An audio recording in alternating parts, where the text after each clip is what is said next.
Oke, terima kasih atas waktu dan kesempatan yang telah diberikan kepada saya untuk memberikan atau menyampaikan presentasi gagasan dan ide yang ingin saya sampaikan kepada rekan-rekan semua, Bapak Ibu semua. Terlebih dahulu, Assalamualaikum warahmatullahi wabarakatuh. Di sini yang terhormat yaitu Ibu Kepala Sekolah, rekan-rekan guru, staf TU, dan pegawai-pegawai yang ada di SMP 1 Ulu Burung. Sebelum saya menyampaikan pokok-pokok dasar materi yang ingin saya sampaikan, saya ingin menceritakan terlebih dahulu kilas balik mengenai kegiatan yang telah saya ikuti selama ini, yaitu di PKK PJOK. Kegiatan ini sebelumnya saya mendapat informasi dari teman saya, rekan kita di sekolah ini, yaitu Pak Dharma, itu di pertengahan bulan Agustus. Kemudian saya ikut mendaftar. Kemudian kegiatan ini programnya sudah kurang lebih 10 minggu atau mendekati 3 bulan. Ini bulan November adalah bulan ketiga dari kegiatan PKK ini yang dimulai dari bulan September. Oktober kemarin ada tatap muka, ya, tatap muka. Kemudian dilanjutkan dengan tatap maya yang dilengkapi dengan tugas-tugas, salah satunya tugas ini. Langsung saja ke pokok bahasan. Ini saya meminta waktu dari Bapak Ibu semua, lebih dari Ibu Keptek, ya, yang telah memberikan izin kepada saya untuk memberikan presentasi. Di sini saya ingin mengajak Bapak Ibu semua untuk membentuk suatu komunitas belajar di sekolah yang disingkat dengan KBS. Nah, sebelum kita mulai KBS itu ada namanya RTL atau rencana tindak lanjut. Nah, inilah yang ingin kita bahas pada kesempatan kali ini.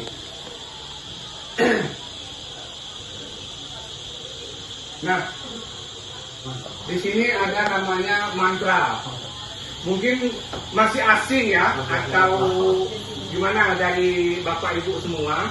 Sebenarnya ini sederhana saja, Bu. Mantra ini adalah kepanjangan dari permainan tradisional. Ya, jadi saya singkat namanya mantra. Lalu latar belakang saya mengambil mantra ini adalah SMP Negeri 1 Ulu Burung ini terletak di Kecamatan Ulu Burung, kemudian Kabupaten Kapuas Hulu.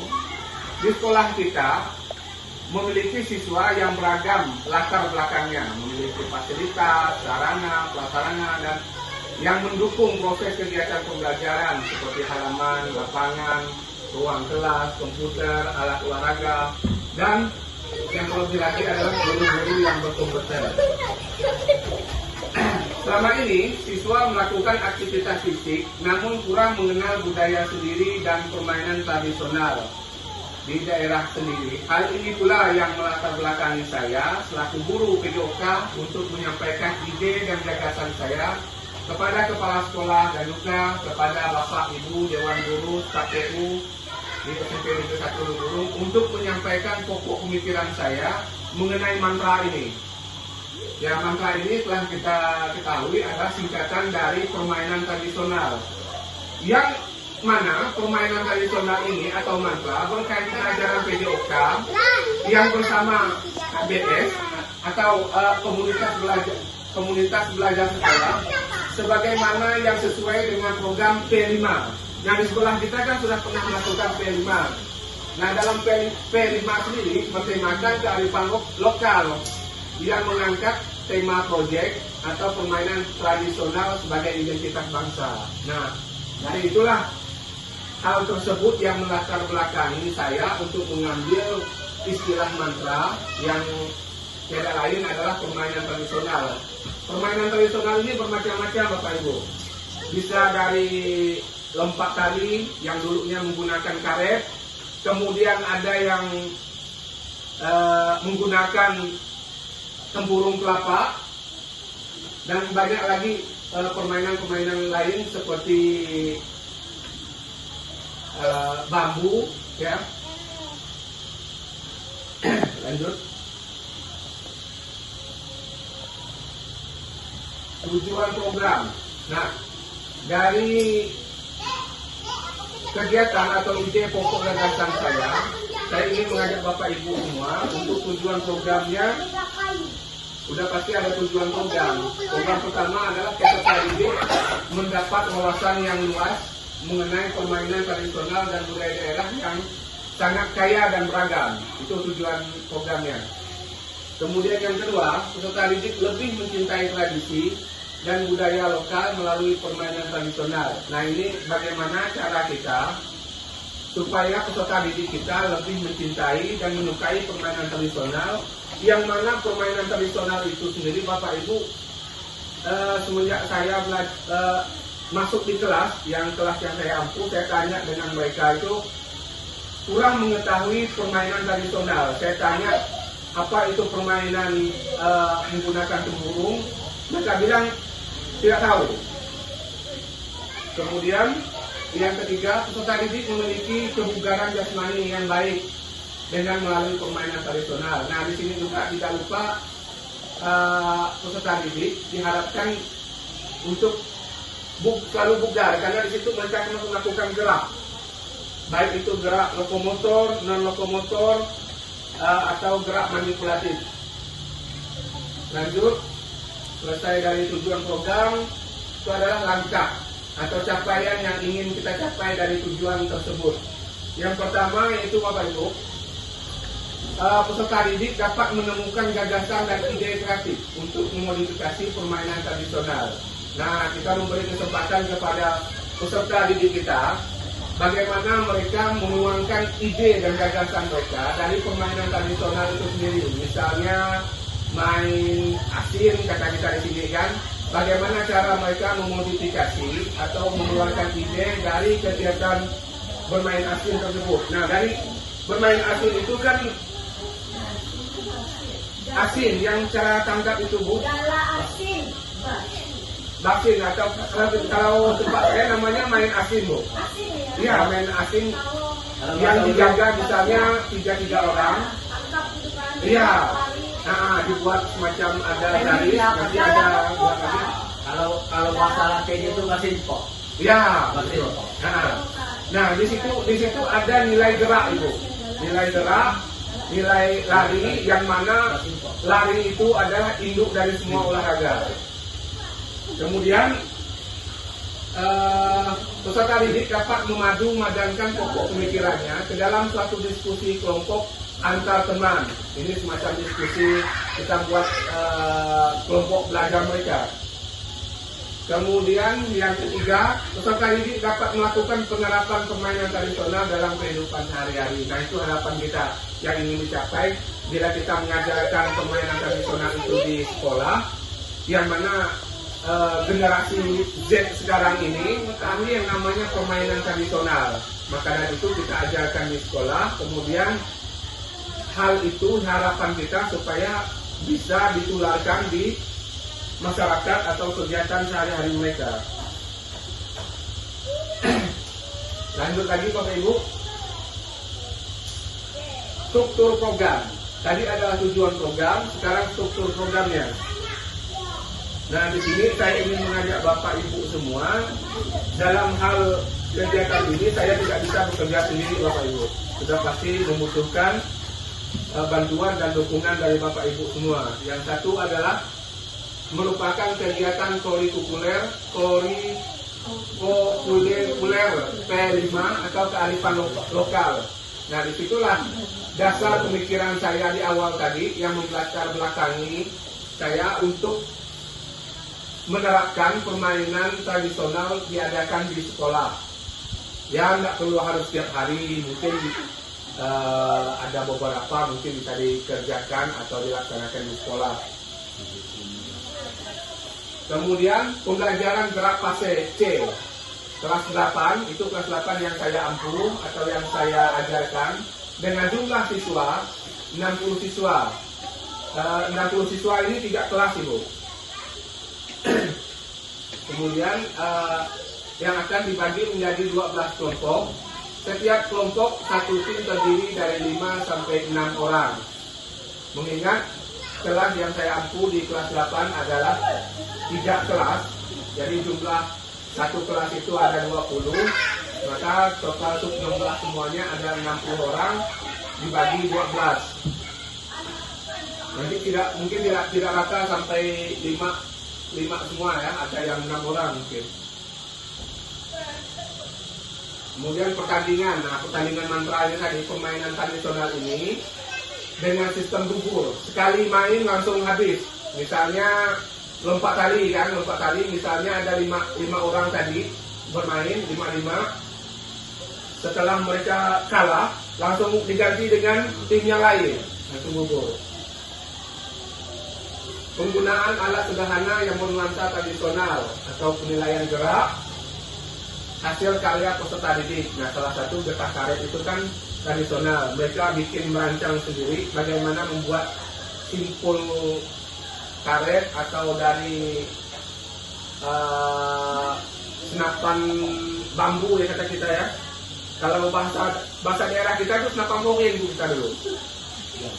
Itu kan termasuk permainan tradisional. Kemudian setelah dari struktur program, lanjut dengan mitra dalam komunitas belajar. Nah, ini yang saya maksud tadi. Mitra dalam komunitas belajar. Pelaksanaan kegiatan kokurikuler akan diadakan pada akhir semester pada bulan Desember 2024 di SMP Negeri 1 Luburung. Nah, kenapa saya mengambil di bulan Desember, Bapak Ibu? Mengingat kita sebentar lagi akan melaksanakan yang namanya ulangan atau UAS di akhir semester. Nah, di akhir kegiatan mereka kan tidak ada kegiatan lagi. Maka saya ingin mengambil kegiatan tersebut di akhir kegiatan UASnya supaya ada refleksi atau semacam intermezzo buat mereka. Kemudian yang kedua adalah pelaksanaan akan dilakukan dalam 1 hari dengan persiapan 2 atau 3 minggu dalam penyediaan peralatan sederhana. Nah, sebelum kegiatan itu sudah pasti ada persiapan. Kemudian pelaksanaan kegiatan akan berkolaborasi dengan guru PJOK, yaitu saya sendiri, kemudian dibantu juga dengan Pak Lubis, ya. Ada guru seni budayanya, ada guru prakaryanya, kemudian ada guru BPBK-nya, guru PKN yang bisa mungkin guru PKN bisa menerapkan nilai-nilai Pancasila dalam kegiatan tersebut, kemudian kepala sekolah dan guru-guru lainnya. Nah, kepala sekolah ini adalah penanggung jawab atau pembina dari kegiatan-kegiatan tersebut. Kemudian setelah dari itu masuk ke kapasitas yang dimiliki sekolah. Nah, dari survei yang saya lihat, kemudian yang sudah saya ketahui, aset-aset apa saja yang ada di sekolah. Pertama, manusia, itu sudah pasti. Tidak mungkin sekolah itu tidak ada manusianya. Yang pertama adalah kepala sekolah sebagai pembimbing dan yang memiliki wewenang dalam memberikan izin. Kebetulan saya kemarin sudah minta izin kepada Ibu Keptek untuk melakukan presentasi ini, kemudian memberikan wacana itu kepada teman-teman semua. Kemudian koordinator kegiatan sebagai penanggung jawab kegiatan.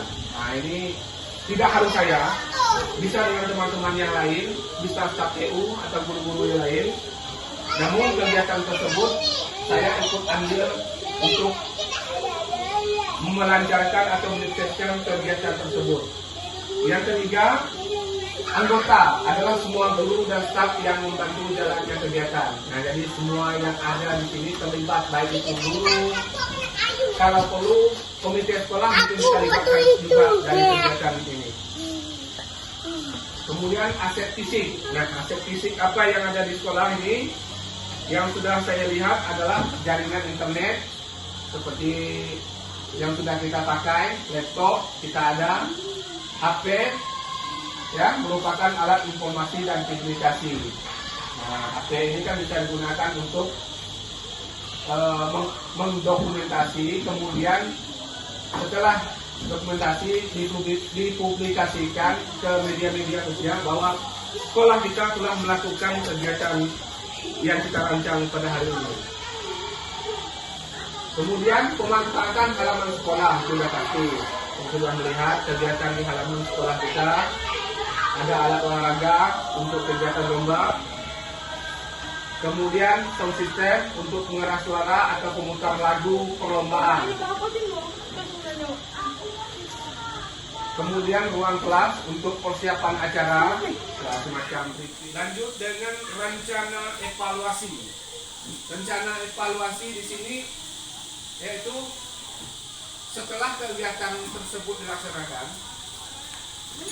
melakukan observasi dan memberikan umpan balik selama proses pembelajaran. Ini bisa kita lakukan tanya jawab kepada siswa, bagaimana setelah melakukan kegiatan tersebut, apa yang mereka rasakan. Itu salah satu umpan baliknya. Kemudian menilai hasil kreasi permainan yang berdasarkan kriteria yang telah ditetapkan. Jadi kita semua nanti menilai, bukan hanya saya, kita yang terlibat untuk menilai kegiatan permainan kreasi yang telah mereka laksanakan. Kemudian mengumpulkan umpan balik. Nah, ini mengumpulkan umpan balik semacam kita menerima apa yang telah mungkin ada keluh kesah dari peserta didik kita serap atau kita tampung dari umpan balik mereka. Kemudian melakukan refleksi bersama untuk memperbaiki program di masa depan. Nah, dari kegiatan tersebut seandainya misalnya kurang lancar, kurang sukses, kemudian pada akhir kegiatan kita melakukan refleksi bersama bagaimana untuk kedepannya supaya lebih baik. Pengumpulan data. Pengumpulan data ini semacam wawancara dengan siswa dan guru. Kemudian survei untuk mengumpulkan pendapat dan saran. Kemudian refleksi tertulis dari siswa tentang pengalaman mereka. Nah, refleksi tertulis ini tidak semua siswa bisa mengungkapkan di depan guru, di depan teman-temannya. Kita beri kesempatan mereka untuk menulis di kertas. Salah satu keluh kesahnya atau kurang dan lebih dari kegiatan tersebut apa? Kemungkinan tantangan. Nah, ini dalam pemikiran saya, untuk kegiatan tersebut Bapak Ibu tidak mungkin berjalan mulus, tidak mungkin berjalan lancar. Sudah pasti ada tantangannya dan ada halangan dan atau hambatan ke depannya. Salah satunya saya ambil contoh, yaitu antusias peserta didik kurang saat mengikuti serangkaian acara dari persiapan perlombaan. Itu sudah dalam pemikiran saya. Tapi bagaimanapun tetap nanti kita sampaikan kepada peserta bagaimana perlombaan atau kegiatan itu berlangsung. Kemudian keterbatasan waktu persiapan dikarenakan jadwal hari efektif dalam kaldik sudah pada acara. Kaldik ini mungkin Bapak Ibu tahu, kalender pendidikan. Kemudian cuaca. Nah, cuaca juga merupakan kendala dalam alam yang tidak menentu sehingga memaksa kegiatan di dalam ruangan yang seharusnya kegiatan di luar kita pindahkan ke dalam ruangan. Cuaca juga merupakan suatu hambatan. Kemudian dukungan dari wali murid yang kurang respon.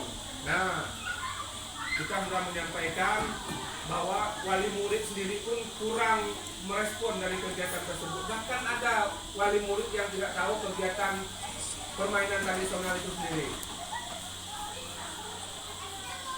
Kemudian faktor banjir juga menjadi tantangan bagi warga sekolah. Itu yang sudah saya survei, mengingat sekolah kita sering menjadi langganan banjir. Itu salah satu kendala. Kemudian, oke, jadi itu yang terakhir Bapak Ibu yang bisa saya sampaikan. Kurang dan lebihnya saya mohon maaf bila penyampaian saya kurang begitu bisa diterima. Saya tutup. Wabillahi taufiq wal hidayah. Wassalamualaikum warahmatullahi wabarakatuh. Waalaikumsalam.